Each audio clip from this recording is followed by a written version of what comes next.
Welcome to this lecture number 20, students. This is the lecture continuation of Laplace transformations. Okay. In the lecture number 19, we have already studied about the Laplace transformation. और उस Laplace transformation में मैंने आपको कुछ फॉर्मूले सिखाए हैं. अगर मैं उनको शॉर्टकट में इतने से रफ पेज पे लिख दूं तो अगर मैं बोलूं कि कांस्टेंट का लाप्लास क्या होगा, कांस्टेंट का, okay pen is not working,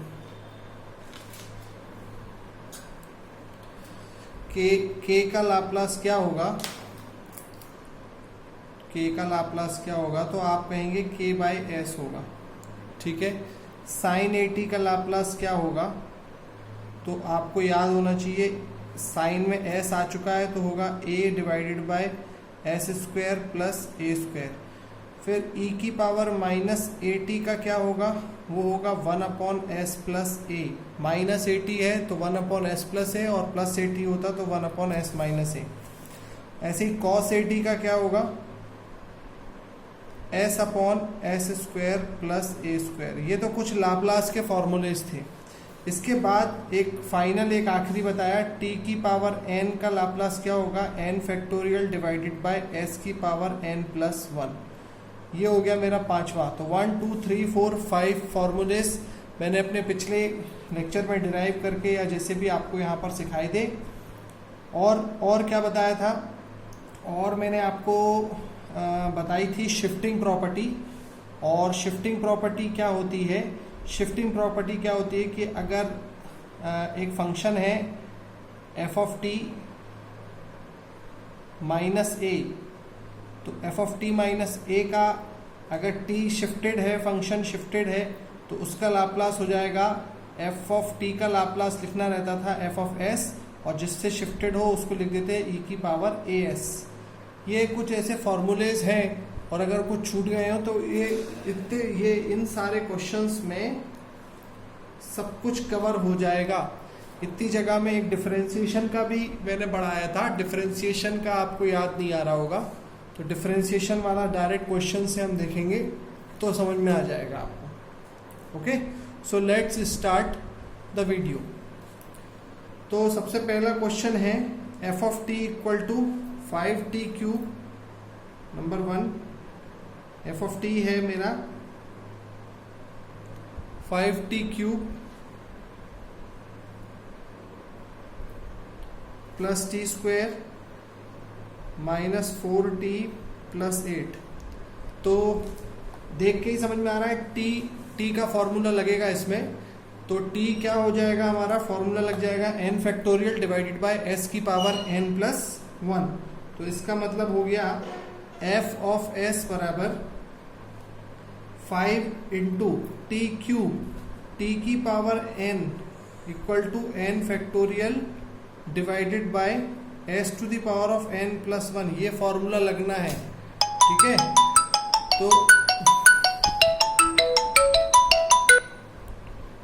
तो 5 into 3 factorial divided by s to the power of 3 plus 1 plus, ये समझ में आ गया होगा आपको, ये मैंने क्या लगाया, टी क्यूब, एन हो गया 3, तो 3 फैक्टोरियल.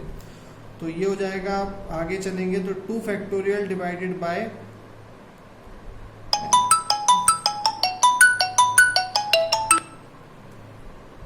एस की power 2 plus 1 minus 4 into T की पावर 1 है, तो ये हो जाएगा 1 बाई एस स्क्वायर्ड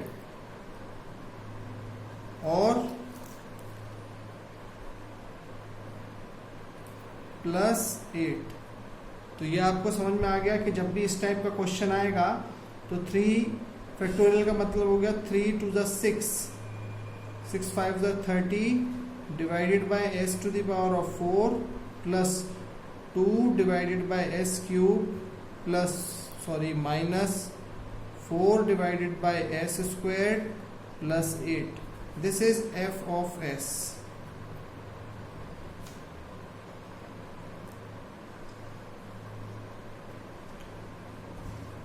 ये आप लोगों ने समझ में आ गई होगी, ये पहला वाला पॉइंट।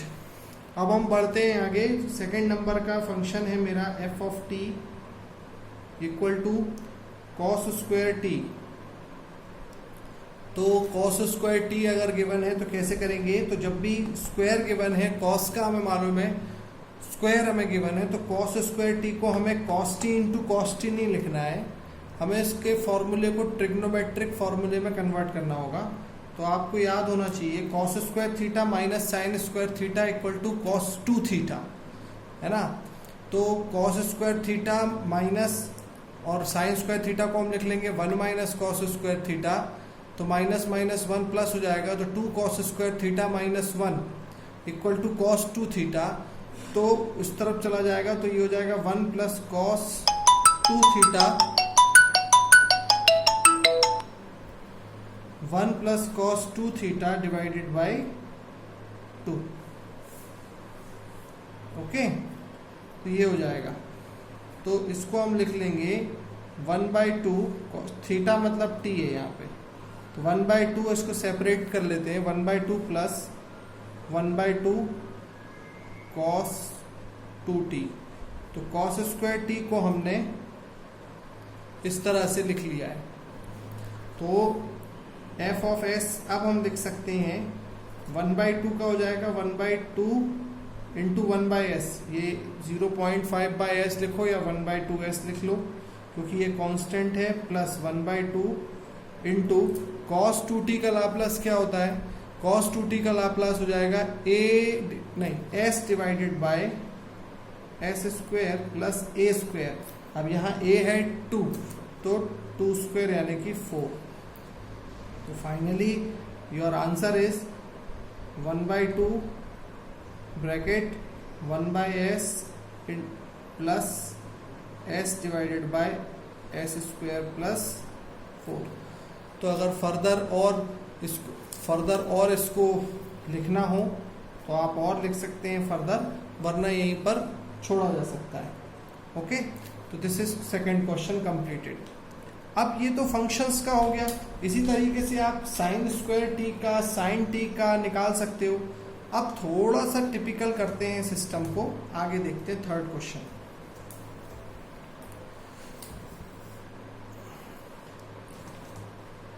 अब है हमारे पास third question, F of T equal to T into cos A T.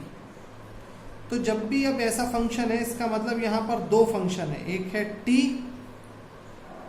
और एक है cos ए टी। तो हम t को पकड़ के रखते हैं और cos ए टी को फंक्शन मान लेते हैं कि let this is a function t into cos A T. और या तो फिर एक प्रॉपर्टी होती है, वो आपको समझनी होगी यहाँ पर, ये जो मैंने अगर नहीं पढ़ाई है पिछले लेक्चर में तो आप उसको कर लें। अगर f of t is equal to T into F of T है, कोई फंक्शन है जिसका value t into F of T, तो उसका f ऑफ s होगा। तो पहले आप f ऑफ s उस फंक्शन का निकाल लेंगे, f1 of t, f1 of s निकाल लेंगे, और फिर t के t मल्टीप्लिकेशन में है, इस वजह से उसका डिफरेंशिएशन कर देंगे d/ds। समझ में आ गया आप लोगों को? बड़ा सिंपल लॉजिक है। अगर कोई भी फंक्शन है, चाहे t into cos A T हो, चाहे t इंटू साइन ए टी हो, चाहे t इंटू कोई भी फंक्शन हो, अगर कोई भी t into E to the power of minus A T हो, अभी हम वैसा भी एग्जाम्पल लेंगे, तो आपको करना क्या है? आपको करना ये है कि आप f of s equal to d/ds of ऐसा कर देंगे। अब कई स्टूडेंट ये सोच रहे होंगे कि सर ऐसे कितने लॉजिक्स हैं, तो सुन लो मेरी बात, अच्छे से बता देता हूं मैं आपको। इस क्वेश्चन को कंटिन्यू से करने से पहले दो मेन चीजें होती हैं स्टूडेंट्स, एक होती है एक्सपोनेंशियल e की power plus minus A T, और एक होता है t। ये दो चीजें हैं, नंबर 1 और नंबर 2। ये जो t है, ये किसी फंक्शन के साथ f1 ऑफ t मल्टीप्लाई होकर भी आ सकता है, या किसी क्वेश्चन में डिवाइड होकर भी आ सकता है। मान लो f2 of t divided by t। और तीसरा है कि एक्सपोनेंशियल किसी फंक्शन में मल्टीप्लाई होके आ जाए f1 ऑफ t। ये अगर 3 केसेस हैं तो आपको कैसे डील करना है वो मैं आपको समझा देता हूँ। अब आप सोच रहे होंगे कि सर चौथा भी तो हो सकता है, साइन 80 इंटू कॉस 80 आ जाए। तो अगर साइन इंटू कॉस आएगा तो 2 से मल्टीप्लाई करके आप उसको 2 साइन थीटा कॉस थीटा, यानी एक पर्टिकुलर साइन में, और अगर 2 साइन साइन है तो अल्टीमेटली किसी एक फंक्शन साइन या कॉस में लेके आ ही सकते हैं। लेकिन अगर एक्सपोनेंशियल और t का मल्टीप्लिकेशन या इस तरह से डिवीजन होगा तो उसको करने की प्रोसेस में थोड़ा सा अंतर है। अगर t मल्टीप्लाइड में है किसी फंक्शन के तो फंक्शन का f ऑफ s निकालें और डिफरेंशिएशन कर दें। अगर t डिवाइड में है तो फिर से फंक्शन का f2 ऑफ s निकालें और इंटीग्रेशन कर दें। ओके, ये आपको ध्यान रखना है। और तीसरी प्रॉपर्टी ये वाली है एक्सपोनेंशियल वाली, इसमें क्या करना है, फंक्शन का f, जो भी फंक्शन है उस फंक्शन का f ऑफ s, अभी मैं क्वेश्चन से करूंगा तो और अच्छे से समझ में आ जाएगा, फिर आप पीछे करके वीडियो देखेंगे तो आपको मेरी ये वाली बात, कही हुई बातें भी समझ में आएंगी। अगर f1 ऑफ t है, इसका आप f ऑफ s निकालें, और जहां कहीं पर भी f ऑफ s निकालने के बाद फंक्शन है उसको f of s plus minus plus, अगर ये प्लस माइनस है तो इसको माइनस प्लस a कर दें। दैट्स इट, ये आपको करना है। अब हम नेक्स्ट क्वेश्चन को करते चले जाते हैं, फिर देखते हैं कि कैसा क्या फॉलो हो रहा है। अब t cos 80 है तो t मल्टीप्लाई है तो t को रुक जाओ, cos 80 का लाप्लास लिख लो। cos 80 का लाप्लास हो जाएगा, इसका लाप्लास हो जाएगा, क्या हो जाएगा, s upon S square plus A square. और अब ये t मल्टीप्लाई में है, इसका मतलब हो जाएगा d by D S of ये, तो ये हमारा निकलेगा इस फंक्शन का f ऑफ s। तो डिफरेंशिएट कैसे करते हैं, न्यूमरेटर बाय डिनोमिनेटर को, तो डिनोमिनेटर को पकड़ा, S square plus A square को पकड़ेंगे हम डिनोमिनेटर में, द होल स्क्वायर, डिनोमिनेटर का स्क्वायर कर देते हैं ना। फिर u बाई वी का डिफरेंशिएशन क्या होता है, v स्क्वायर, u को पकड़ा v का डिफरेंशिएशन माइनस v को पकड़ा u का डिफरेंशिएशन, यही होता है फॉर्मूला। तो अब हम s को पकड़ेंगे, u को पकड़ा v का differentiation, S square plus A square का डिफरेंशिएशन करना है विद रिस्पेक्ट टू s, तो ये हो जाएगा मेरा 2s, a का हो जाएगा 0, minus S square plus A square को पकड़ा और s का हो जाएगा 1, तो ये हो जाएगा 2s square minus S square plus A square divided by S square plus A square the whole square. तो फाइनली मुझे मिलेगा S square plus A square, ये एस स्क्वायर प्लस 2, मैंने थोड़ा सा गड़बड़ कर दिया, u को पकड़ा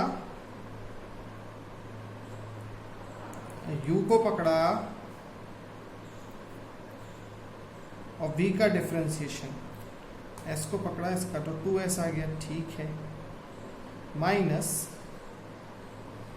v को पकड़ा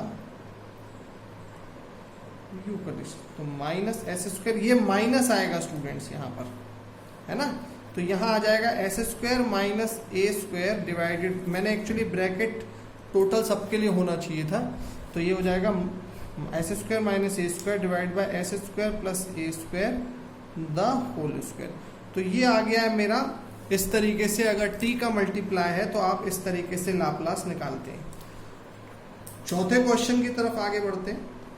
ये वो क्वेश्चंस हैं जिनको सॉल्व करके कंप्लीट लाप्लास आपसे मैथमेटिकल लाप्लास बनने लगेगा। उसके बाद हम इलेक्ट्रिकल लाप्लास पे और कुछ थ्योरम्स, कल हम नेक्स्ट वीडियो में इन्वर्स और कुछ थ्योरम्स को पढ़ने के बाद इलेक्ट्रिकल लाप्लास पे जंप कर पाएंगे। तो थर्ड नंबर पे आ गया मेरा फोर्थ नंबर है।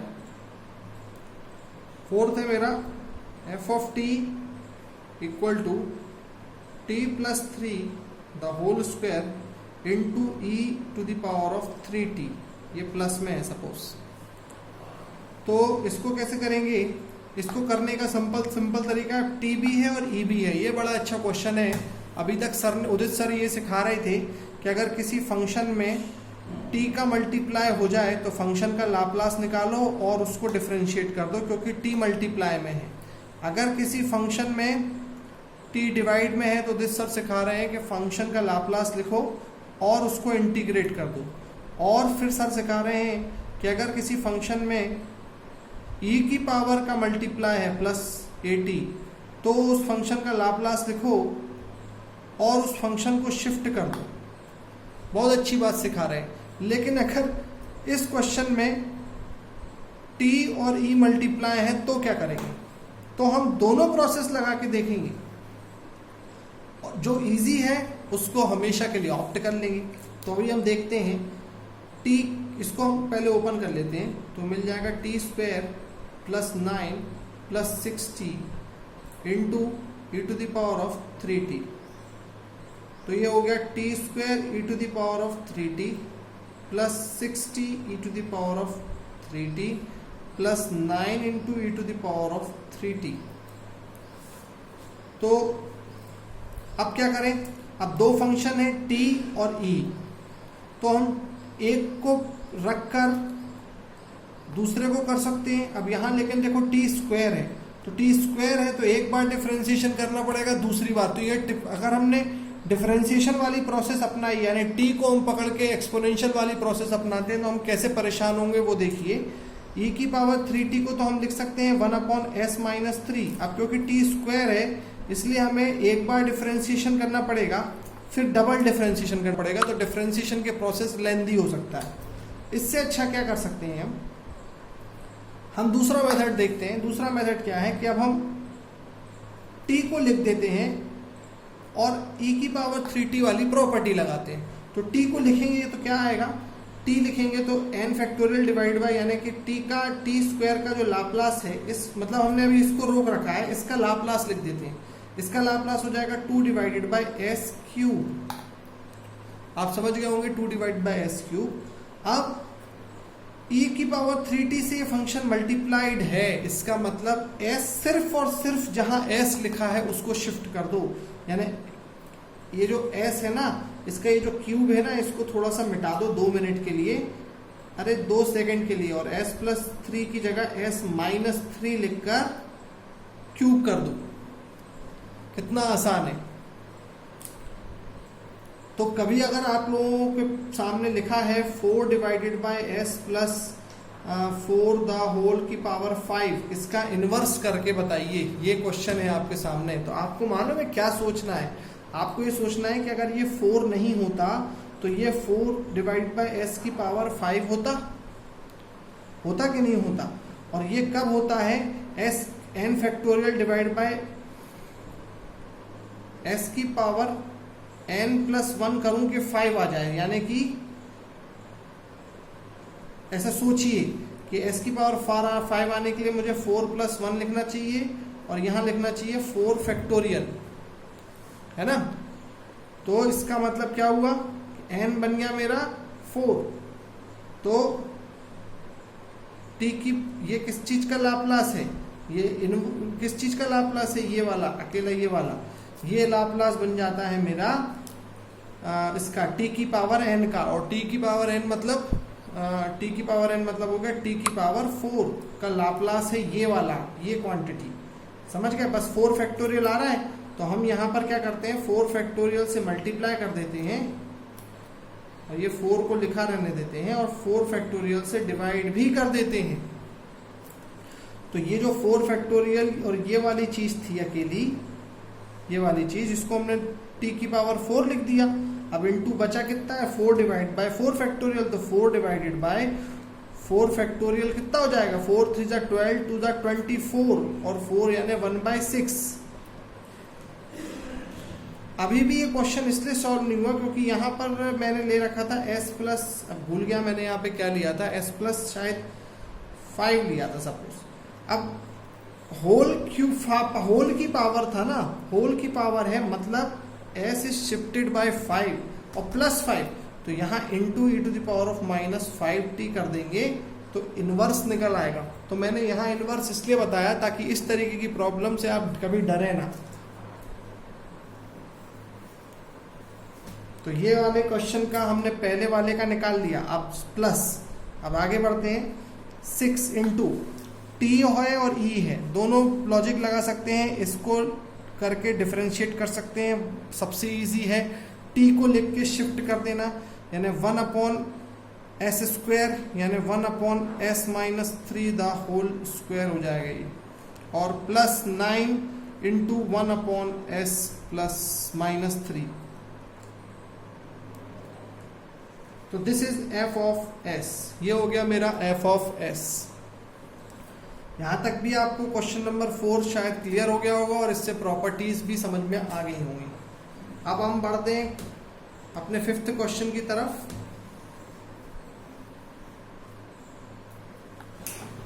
ये 5th क्वेश्चन आप लोगों के लिए होमवर्क दे रहा हूं।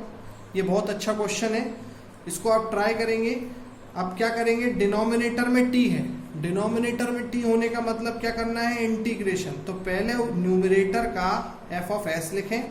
क्या होगा न्यूमरेटर का f of s, 2/s minus 2 into 1/s+2।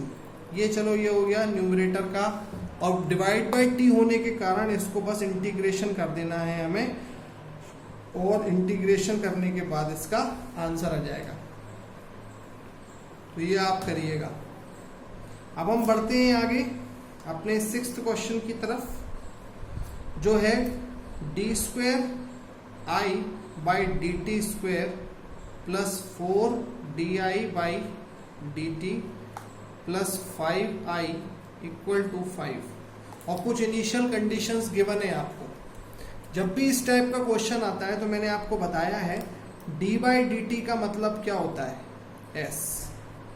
तो ये हम यहाँ पर पुट करेंगे तो हमें मिलेगा, लेकिन d²i/dt² को अकेला s² और i को i ऑफ s से रिप्लेस अकेला कर देना, plus 4s i of s plus 5i capital I of s = 5/s।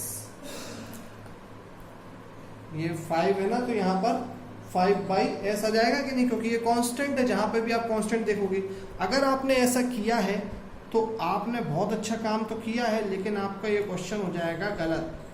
क्यों? क्योंकि इस डबल डिफरेंशिएशन का formula s² I of s तब तक है अगर क्वेश्चन में इनिशियल कंडीशन रिलैक्स गिवन है।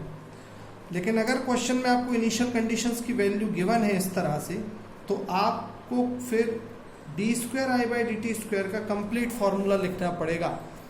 डबल डिफरेंशिएशन की 2 इनिशियल टर्म्स आएंगी, सिंगल डिफरेंशिएशन की एक ही टर्म आएगी, और वो क्या होगी वो देखते हैं। तो ये इसको सही करने का क्या तरीका है, s² I of s minus s into I of 0 minus I'0, ये है अकेले इसका फॉर्मूला ये। अब हम आगे बढ़ेंगे, plus 4 into s I of s minus I of 0, s into I of 0 आया, फिर I'0 आया। अगर ये क्यूबिकल होती तो यहां आता, मान लो ये d³ होता तो लाप्लास क्या होता, s³ I of s minus s² I of 0 minus s I'0 minus I of 0, I'0, मतलब डबल डैश ऐसे इंक्रीज होते चले जाते हैं। I ऑफ 0 s के पावर में मल्टीप्लाई बढ़ता जाता, ओके। और plus 5i of s = 5/s। अगर मैं इसमें वैल्यूज पुट कर दूं अभी, तो मुझे वैल्यूज मिल रही हैं s² I of s minus s what is I zero? I zero की वैल्यू है 1. What is I dash zero? 2 plus 4s I of s minus 4 into 1 plus 5 I of s equal to 5 by s.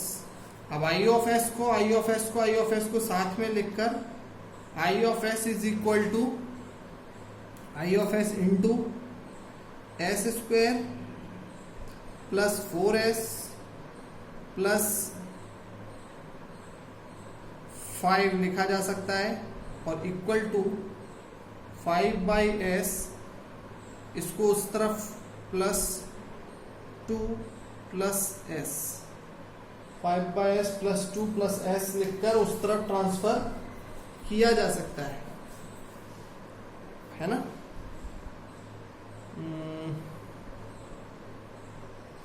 अच्छा, ये -2 और -4 हो गया 6. Okay, तो अब I of s हो जाएगा, ये क्या हो जाएगा? s square plus 6s plus 5 divided by s into, ये डिनोमिनेटर चला जाएगा, s square plus 4s plus 5. तो आई ऑफ s जब तक निकालना है तब तक के लिए ये इक्वेशन बहुत अच्छा है.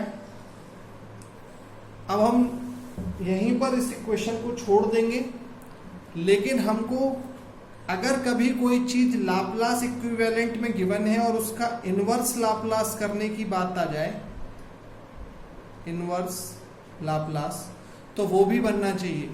और वो बनने के लिए हम अपने नेक्स्ट वीडियो में थ्योरम्स प्लस इनवर्स लाप्लास की जो कॉन्सेप्ट है वो कंप्लीट करेंगे और फिर इलेक्ट्रिकल नेटवर्क्स का लाप्लास पढ़ना स्टार्ट करेंगे. आई होप कि ये इतना पार्ट जो मैंने लास्ट वीडियो में लाप्लास कंटिन्यू किया था ये समझ में आ गया. ये 7-8 वीडियोस में ये यूनिट वेवफॉर्म्स के को मिला के कंप्लीट करेंगे हम, और जब ये कंप्लीट हो जाएगा फिर ये अब इसके बाद से चीज़ें शॉर्ट और कम रह गई हैं करने को. I hope it is clear to you. We will meet in the next video. Thank you.